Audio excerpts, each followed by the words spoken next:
어메 유리에 찔려버렸어요. 어쨌을까. 여기는 철거 현장입니다. 철거 현장에서 우리의 미래에 대한민국뿐만 아니라 전 세계의 경제가 어떻게요? 앞으로 이제 이런 상태가 될 거예요. 철거 상태가. 그거는 다 넣고 제가 장담을 해드려요. 이걸 갖다가 아이고 애매해. 이거 다 찢어지겠다. 유리에다 올렸거든요. 이게 좀 거치할 때가 없어서 좀 뭔가 여기다 이렇게 할까? 이렇게 할까?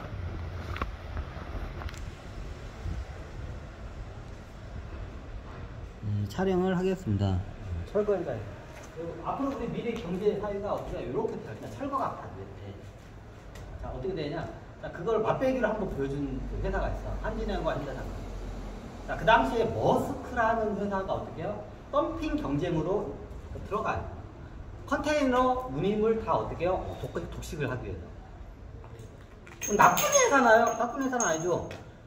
컨테이너 운임 서비스를 저렴하게 시장에다 공급하는데 나쁘다고 할 수는 없죠. 근데 어떻게 해요? 최종적인 목표는 뭐예요? 세계 컨테이너 운임 시장을 다 독식을 하기 위해서 이제 그렇게 덤핑을 해요. 그럼 어떻게 되냐? 예를 들어서 컨테이너 하나를 갖다가 서울에서 뉴욕으로 옮긴다고 가정을 해요. 컨테이너 하나가 원가가 풀로 채웠을 때 컨테이너 한 개의 원가가 100만 원을 가정합시다. 그러니까 가정이에요. 진짜 그렇단 말이야. 부산에서 수출해서 뉴욕까지 컨테이너 가는데 컨테이너 한 박스 하나 운임이니까 원가가 100만 원을 가정합시다. 원가가. 그럼 원가 하나를 꽉 채웠을 때 100만 원을 받아야 어떻게 해요? 이게 회사가 유지할 수 있는 정도가 돼요. 수익은 많이 못 내서 유지 정도는. 그게 컨테이너 하나가 100만 원이에요. 운임이. 이게 원가예요. 그럼 어떻게 시장에서 이게 원가면 어떻게 최소한 200에서 300은 받아야 돼요. 그래야 수익도 나고 이제 저거 하니까. 나중에 경기가 안 좋을 때는 적자를 봐요. 이제 그때 걸 메꾸기 위해서 미리 어떻게 비축을 해야 돼요. 잘 되고. 해운 회사들의 특징이. 그럼 어떻게 해요? 원가가 100만 원이면 컨테이너 한 박스를 부산에서 뉴욕까지 옮기는데 풀로 채웠을 때 옮기는 게 100만 원이면 어떻게 해요? 여기 어떻게 해요? 컨테이너 한 대당 어떻게 해요? 2, 300만 원 받아요. 최하 200은 받아야 돼요. 못 받아요. 산술적으로 이제 다른 비용을 빼서 산술적으로 계산할 때 200만 원을 받으면 원가가 100만 원이 비용이 발생을 하죠. 그러면 남는 게 얼마인가요? 항선회사한테, 해운회사한테 100만 원이 남죠. 그래야 회사가 유지되고 어떻게 해야 더 발전을 해요. 근데 어떻게 해요? 머스크라는 회사가 어떻게 해요? 전 세계의 컨테이너 시장을 독과점하기 위해서 덤핑 경쟁에 들어가요. 치킨 게임에 들어가요. 재산 깎음에 들어가요. 그럼 어떻게 하냐? 누가 봐도 이게 원가가 100만 원이에요. 컨테이너 한 박스. 컨테이너 한 박스를 얼마로 다운을 시켜요? 80만 원까지 다운을 시켜요. 자, 80만 원 다운을 시켜요. 그럼 어떻게 해요? 컨테이너를 하나를 옮길 때마다 200만 원을 받으면 어떻게 100만 원이 남아. 그죠? 근데 어떻게 해요? 컨테이너를 갖다가 하나를 옮길 때마다 어떻게 해요? 머스크가 80만 원을 때리니까 어떻게 해요? 같이 따라가야 돼요. 왜? 다 머스크한테 다 이걸 줘버리니까. 이게 다쳤어. 유리에 긁혔어. 어쩌지? 자유공갈 하지 말라고. 자유공갈이 아니라 사진 찍다가, 카메라 잡다가, 에디네. 어쩌지? 그래요. 자, 너무 흥분을 해서 쫙 그셔버렸네. 성질 죽여야지. 성질 죽여야지. 나 혼자 화내봤자 이거 분노해봤자 뭐요 이거. 세상은 다 달라지는 거야. 그래요. 하여튼 근데 이게 앞으로 이런 일들이 발생을 해요. 자 머스크라는 회사가 어떻게 해요? 어떻게 해요? 컨테이너 한 박스가 원가가 누가 봐도 100만 원이야. 어떤 회사가 봐. 근데 어떻게 해요? 컨테이너 하나를 80만 원에 이게 딱 내놔요. 그러면 다 사람들이 어떻게 해요? 머스크 회사에다, 상선회사에다 다 어떻게 해요? 이걸 받겠죠. 그러니까 우리나라에 있는 현대상선이나 한진해운은 어떻게 하나요? 자, 여기다가 그러면 우리는 한 120만 원만 받을게, 조금만 받을게, 이렇게 하면 현대상선과 한진해운한테 일거리 줄까요? 자, 국내 수출업자들 일거리 줄까요? 바이어들이 일거리 줄까요? 안 줘요. 자, 80만 원 부르면 어떻게 해요? 머스크에다 다 일거리 받아요. 너무 당연하죠. 그럼 어떻게 일을 못하면 어떡해요? 쪽쪽 빨다가 도산해야겠죠. 너무 당연하죠. 같이 덤핑 경쟁이 같이 이제 들어가요.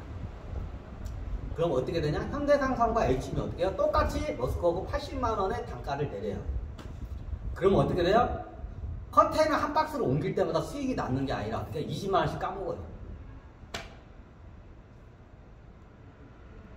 자, 원가가 100만원에 컨테이너 한 박스 다니는데. 근데 어떻게 해요? 80만원에 지금 이게 저기 내놨어.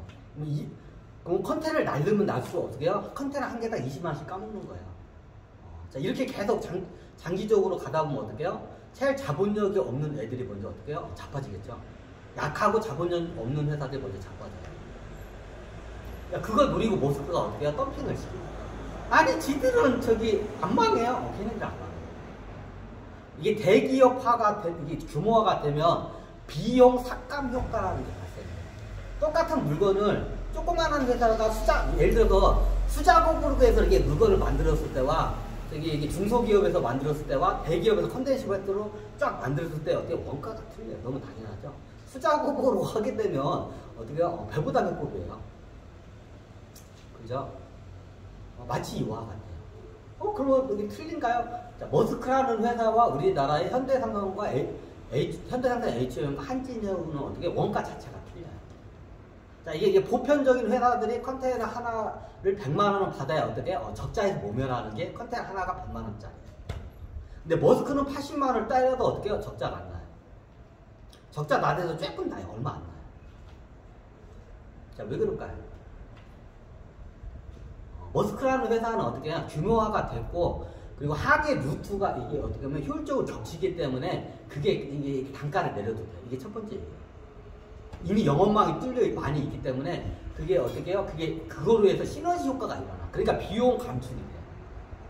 컨테이너 한 박스가 어떻게 원가 자체가 틀려요. 다른 상선 회사들은 컨테이너 한 박스가 어떻게 100만원 받아야 돼. 이게 원가야. 그래야 적자를 못 내요. 근데 머스크는 어떻게 해요? 원가를 떠줄 수가 있어요. 왜? 시장 규모가 크기 때문에 그게 가능해요. 그 두 번째 이유. 머스크라는 회사가 어떻게 해요? 직접 어떻게 정유회사가 있는 걸 알았어.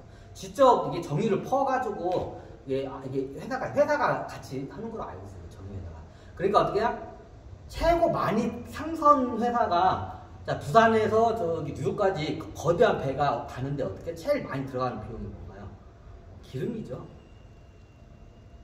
석유죠. 기름이죠. 기름으로 떼서 거기까지 먼 거리를 가잖아요. 그러면 기름을 어마어마하게 먹어요. 그 상선, 컨테이너 상선 배들이. 너무 당연하죠. 뭐 10,000원짜리 깔면서 가요, 그냥. 어마어마하게 들어가요. 자, 그러면 어떻게 되냐? 현대상선이나, HM, 한진해운 같은 경우에는 자체적인 그런 어디 석유를 캐내는 그런 능력이 없죠. 당연하죠. 근데 어떻게 머스크는 어떻게 해요? 직접 자기가 석유 편에서 어떻게 해요? 정제까지 할 수 있는 능력이 있어요. 그럼 어떻게 되냐? 기름을 싸게 조달이 가능해요.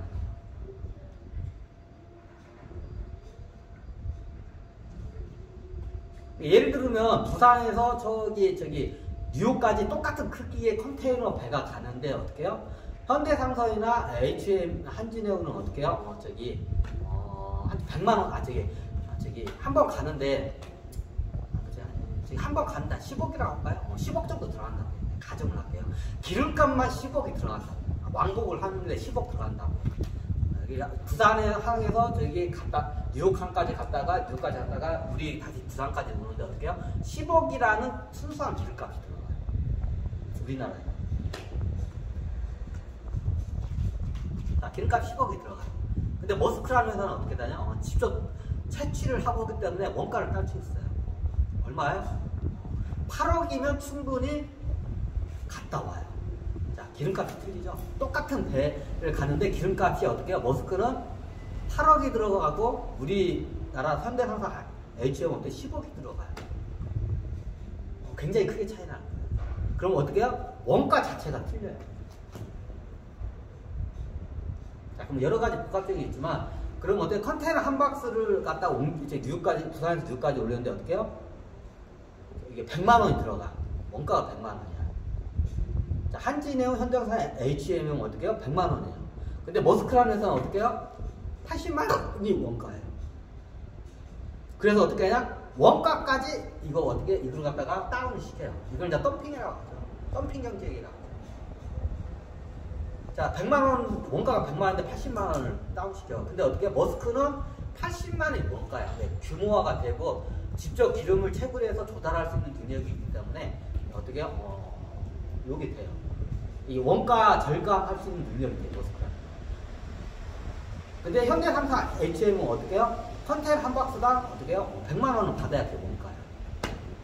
그러면 똑같이 덤핑을 해서 머스크가 딱 때려서 80만원. 그러면 머스크 입장에서 어떻게 해요? 수익은 안 나지만 적자는 안 나요. 원가로 이제 파는 거야. 그냥. 원가로 이게 컨테이너 운임료를 갖다가 파는 거야. 서비스를 갖다가. 80만원. 컨테이너 한 박스당. 근데 HMM, 현대삼성, 한진해운은 어떻게 해요? 100만원은 받아야 적자를 같이 입는 거예요. 근데 어떻게 시장에다 80만원을 던졌어요. 머스크가. 그러면 어떻게 해요? 바이어들이 80만원짜리를 저기 머스크 저기 운임 서비스를 쓸까요? 한진해운, 현대상선에 한 120만원짜리 글 쓸까요? 현대상선이나 한진해운은 그래도 우리는 유지를 하려면 최소한 120만원은 받아야 한다. 그래야 우리가 현상 유지는 할 수 있다. 근데 현상 유지하고 120만원을 시장에 내놓고 머스크를 80만원이 내놔. 자, 누가, 여러분들 바이어면 누가, 어디다 저기 그 컨테이너를 맡기겠어요? 조심해야 돼.